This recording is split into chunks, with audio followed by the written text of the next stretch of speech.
নিয়ে যাবে, হিসাবের দিন ফুরিয়ে যাবে। এই দেহে লাগবে মাটি, ওই যে দেখো ডাকিতেছে তোমায় কবরের মাটি। ওই যে দেখো ডাকিতেছে তোমায় কবরের মাটি। সন্ধ্যার আগে যেদিন ডুবিবে বেলা,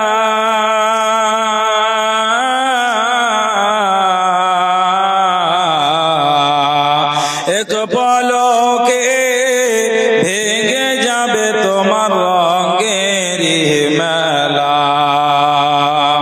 সন্ধ্যার আগে যেদিন ডুবিবে বেলা,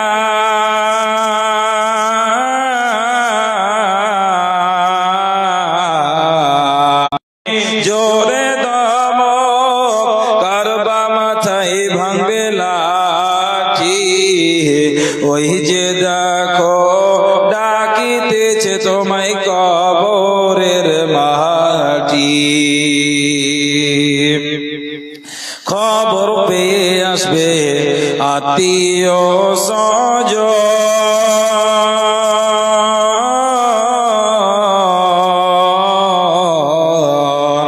তোমারই চার পাশে বসে তারা করিবে ক্রন্দন।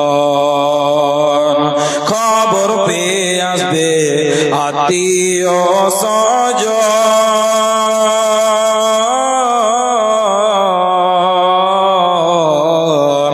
তোমারই চার পাশে বসে তারা করিবে ক্রন্দন। সাজাইবে তোমায়, সাজাইবে তোমায় মনের মতো, তোমার গুনাদিন ফুরিয়া ডাকিতেছে তোমায় কবরের মাটি।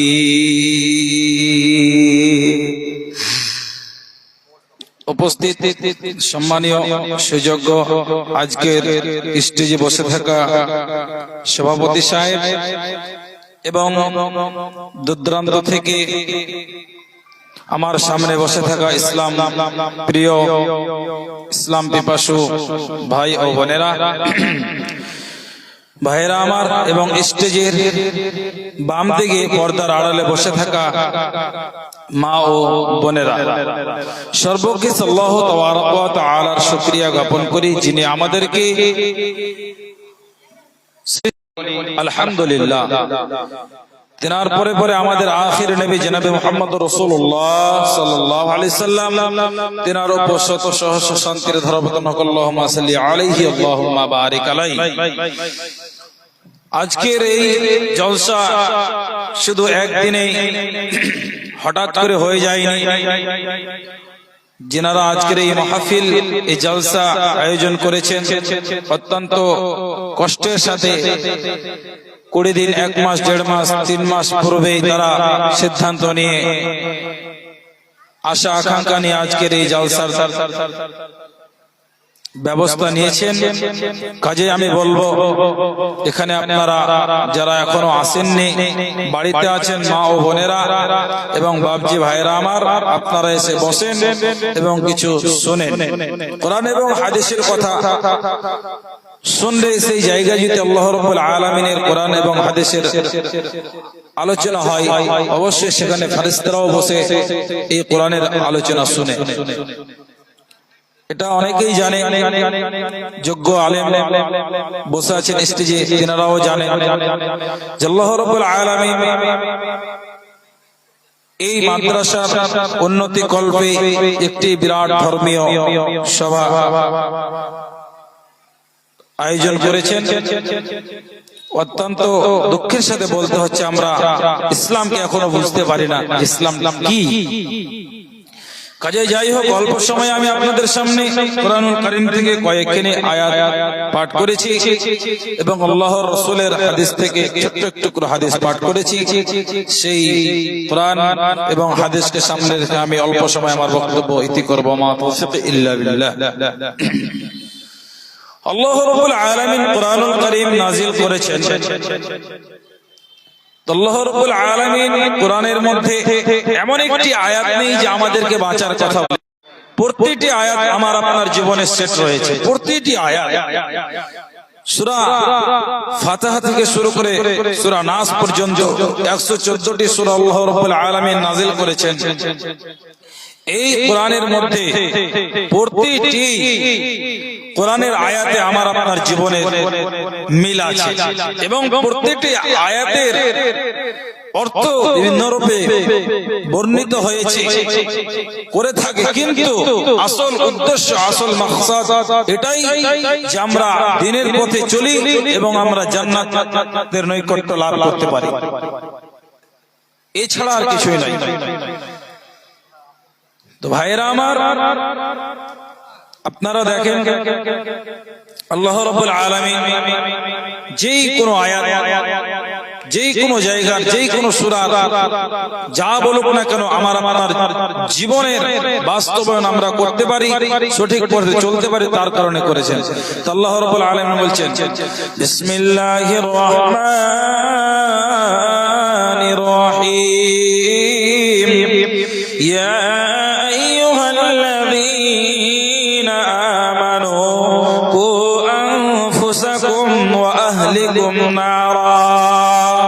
হে পৃথিবীর মানুষেরা, নর নারীরা, দুনিয়ার মানুষকে আল্লাহ রাব্বুল আলামিন বলছেন, দুনিয়ার মানুষকে আল্লাহ তাআলা বলছেন, ইয়া আইয়ুহাল্লাযীনা আমানু, হে বিশ্বাসীরা, যারা আল্লাহ রাব্বুল আলামিনের উপর ঈমান এনেছো এবং আখিরি পয়গম্বর, আখিরি নবী মুহাম্মদুর রাসূলুল্লাহ সাল্লাল্লাহু আলাইহি ওয়াসাল্লামকে মেনেছো, তোমরা শুনে নাও, তোমাদেরকে আল্লাহ রাব্বুল আলামিন বলছেন, ইয়া আইয়ুহাল্লাযীনা, হে ঈমানদারেরা, কু আনফুসাকুম ওয়া আহলিকুম নারা, তোমরা কি করো? পৃথিবীর মানুষকে আমার আল্লাহ ডাক দিয়ে বলছেন, তোমরা শুনে নাও, যারা আমাকে আল্লাহ বলে মেনেছো, যারা আল্লাহর বিধিবিধানকে মেনেছো, যারা নবীর হাদিসকে মেনেছো, যারা আল্লাহর কোরআনকে মেনেছো, তোমাদেরকে বলছি তোমরা কি করবে?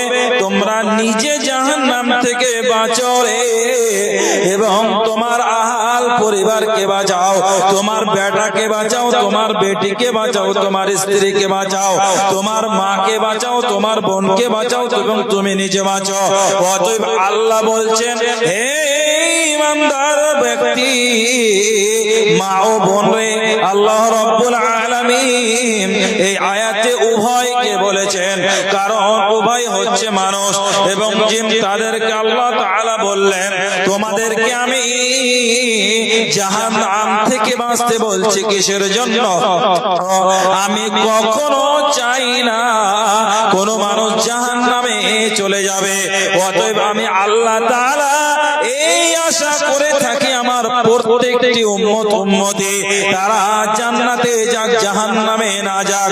অতএব আল্লাহ বলছেন, ইয়া আইয়ুহাল্লাযীনা আমানু, হে ঈমানদাররা, কু আনফুসাকুম ওয়া আহলিকুম নারা, তোমরা নিজে কি করো?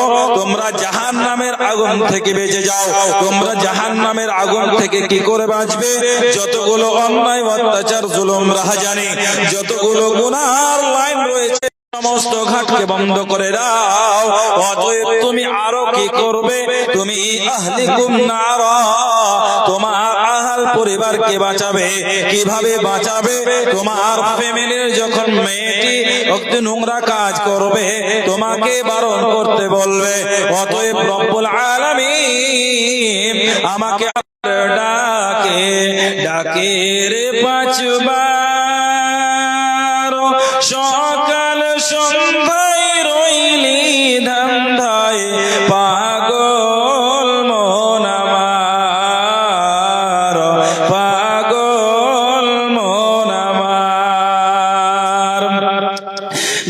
গাছালি তরুলতা এই পৃথিবীর সারা জাগা হেলাই ধুলাই দিন যে গেল কিসের ছলনা কিসের ছলনায় হায়রে মানুষ এতই অবুঝ হায়রে মানুষ এতই অবুঝ বুঝেও বোঝে না রঙের হাটে সাজালো সবাই শখের দোকানদার শখের দোকানদার একবার ডাকে দুইবার ডাকে ডাকে রে পাঁচবার সকাল সন্ধ্যায় রইলি দান্ধায় পাগল মন আমার বোকা মন আমার লোভী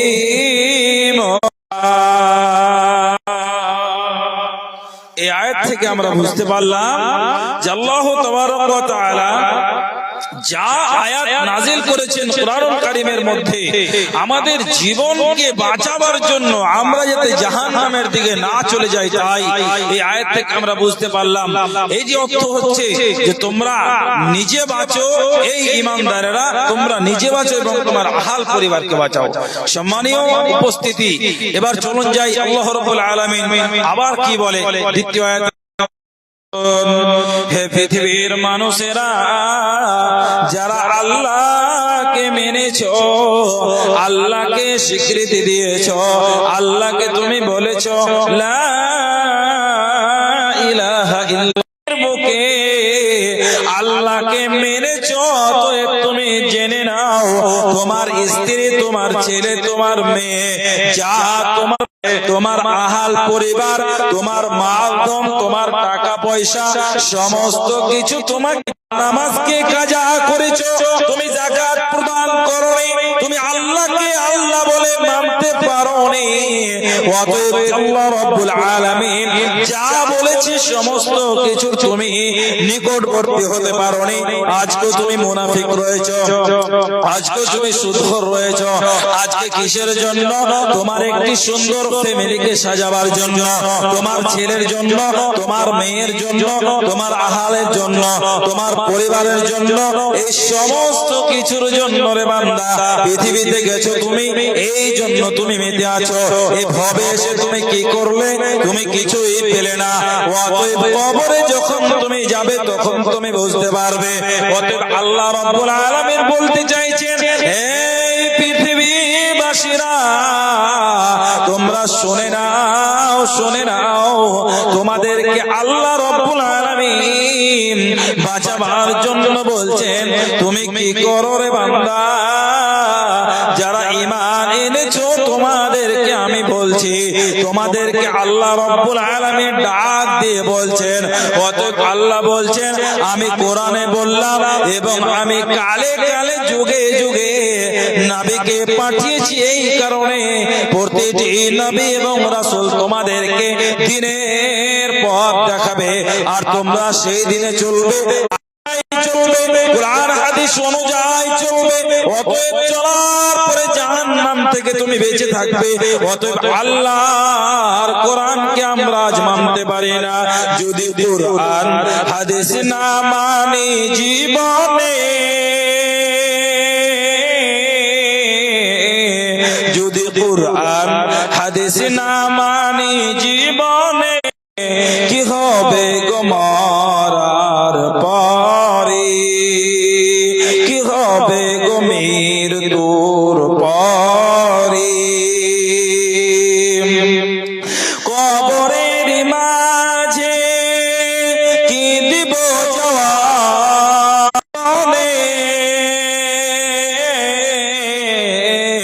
কি হবে গো মৃত্যুর পরে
মরার পরে।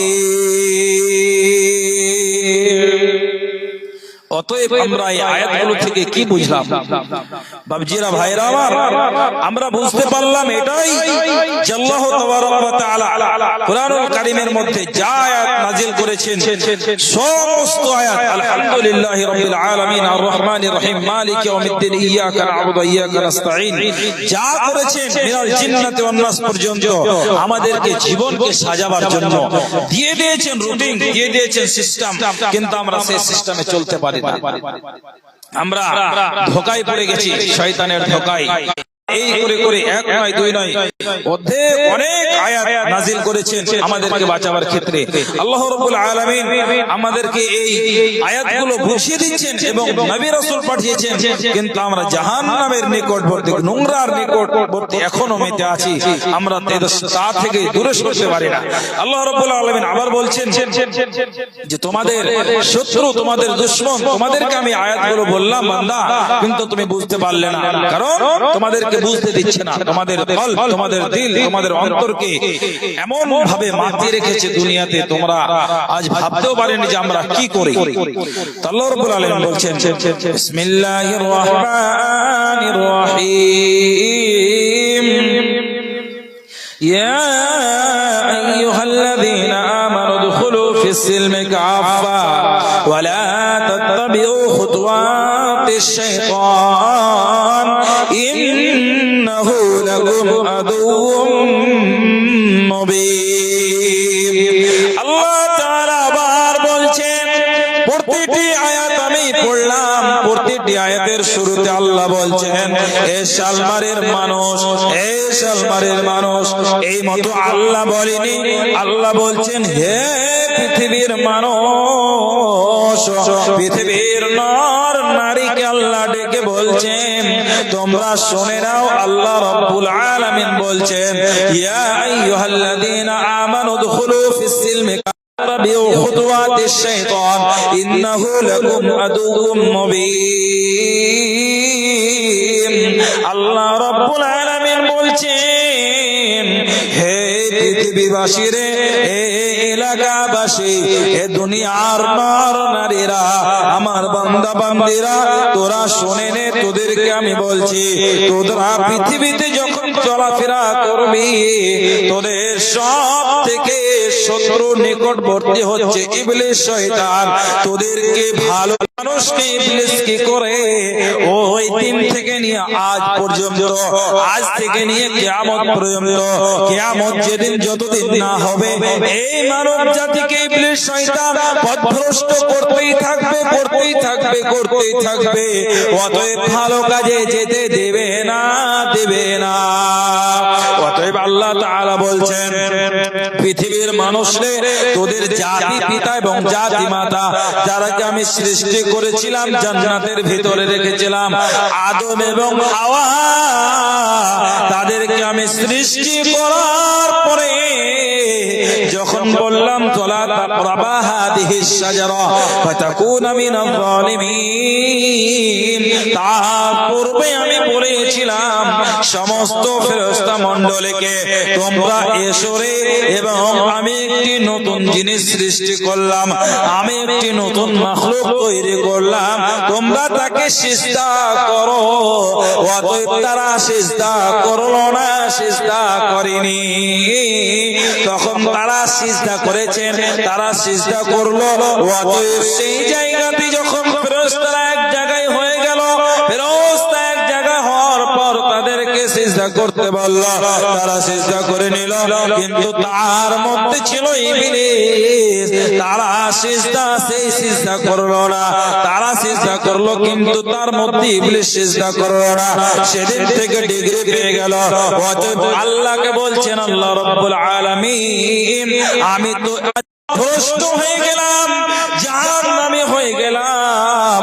অতএব আপনি এতটুকু আমাকে ক্ষমতা দেন, আমি যাতে মানুষের রক্তের সাথে মিশে থাকতে পারি, মানুষের রক্তের সাথে চলাফেরা করতে পারি, মানুষকে আমি পথভ্রষ্ট করতে পারি। অতএব আল্লাহ তাকে পাওয়ার দিলেন। সেদিন থেকে ইবলিস পিছনে ফিরে গেছে। পিছনে ফেরার পরে আপনাকে জেনা করাই, আপনাকে ব্যভিচার করে, আপনাকে সুদ পান করে, আপনাকে মদ পান করাই। আপনি সুদ খান, মদ খান, চুরি করেন, সমস্ত কিছু করেন, করছেন একটাই কারণ, আজ অবধি আপনাকে ইবলিস ছাড়েনি, আপনার পিছনে লেগে আছে। অতএব আল্লাহ রাব্বুল আলামিন বলছেন, হে পৃথিবীর মানুষ, তোরা শুনে রে, তোদের প্রকৃত শত্রু, তোদের নিকটবর্তী শত্রু, তোদের নিকটবর্তী যে আছে, তোদের যে কাছে আছে, তোদের যে আড়ালে নেই, তোদের যে সামনে আছে, তোদের যে পিছনে আছে, চতুর্দিক থেকে তোদেরকে ঘেরাও করবে এবং জাহান্নামে নিয়ে যাবে। তার নাম হচ্ছে ইবলিস, আর সেই ইবলিস তোকে ছাড়বে না। অতএব ইবলিসের হাত থেকে তুই নাজাত পাবি না, পাবি না। আমরা ইবলিস, এই আল্লাহ রাব্বুল আলামিন ইবলিসকে সৃষ্টি করলেন, মানব জাতিকে সৃষ্টি করার পর যখন বললেন সিজদা করলেন, কিন্তু ইবলিস সেই জায়গাতে অহংকার করলো। অহংকার করলো কি, আমি হচ্ছি, তারা হচ্ছে মাটির তৈরি, আমি হলাম নূরের তৈরি, না আমি সিজদা করতে পারবো না, এই মতো সিজদা করলো না। অতএব সিজদা না করার ফলে ইবলিসকে আল্লাহ রাব্বুল আলামিন সেই জান্নাত থেকে বের করে দিলেন। সম্মানীয় উপস্থিতি, আজকে আমরা কি বুঝলাম, কি বুঝতে পারলেন এই আয়াতগুলো থেকে? আমি যতগুলো আয়াত আজকে বলছি, পাঠ করছি, এই আয়াতগুলোর অর্থ, আয়াতগুলো বোঝাতে চাইছি এই যে আল্লাহ রাব্বুল আলামিন আমাদেরকে চাইছেন যে পৃথিবীর মানুষ তোমরা জাহান্নাম থেকে বাঁচতে যেতে পারো এবং জান্নাতে যেতে পারো। না তো আমাদেরকে এতগুলো আয়াত আল্লাহ রাব্বুল আলামিন পরিবেশন করেছেন, পাঠ করেছেন, নাজিল করেছেন, কাজেই একটাই উদ্দেশ্য, কিন্তু আমরা আজকে করতে পারি না। সম্মানীয় উপস্থিতি, আমাদেরকে এই কাজ, এই আল্লাহর ইবাদত, আল্লাহর আনুগত্য, আল্লাহর আমাদের বিধিবিধান মেনে চলা উচিত, চলতে হবে, মানতে হবে। কাজেই দেখেন আল্লাহ রাব্বুল আলামিন কখনো চায় না যে কোনো বান্দা তার জাহান্নামে যাক। আপনি জাহান্নামের আযাব সহ্য করতে পারবেন না, কখনো পারেননি, আর পারবেও না। কাজেই আমাকে আপনাকে বাঁচতে হবে। পাগল মন আমার তুমি কারলা গিয়া করলা রে বাড়ি ঘর। পাগল মন আমার তুমি কারলা গিয়া করলা রে সুখের ঘর। উপর তলায় বাতি জ্বলে,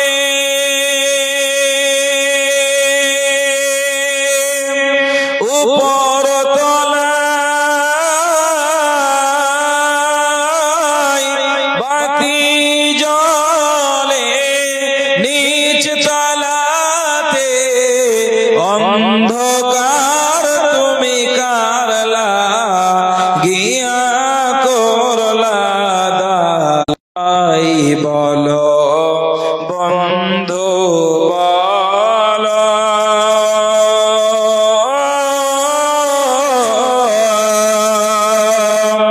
ভাই বলো, বন্ধু বলো, আপন তো কেউ নয় তোমার।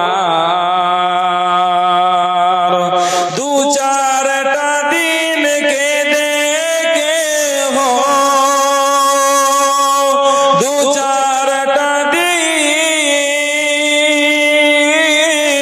কেঁদে কেহ রাখবে না যে খোঁজ খবর, তুমি কারলা গিয়া করলা সুখের ঘর। পাগল মন আমার তুমি কারলা গিয়া করলা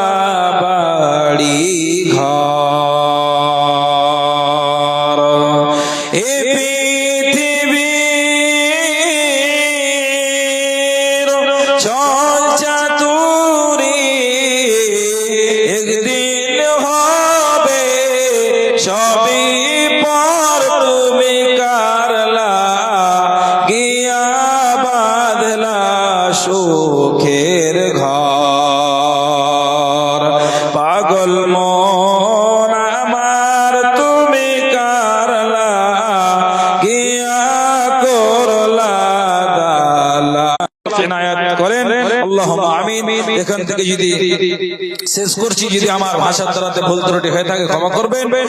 আসসালামু আলাইকুম ওয়া রাহমাতুল্লাহি ওয়া বারাকাতুহু।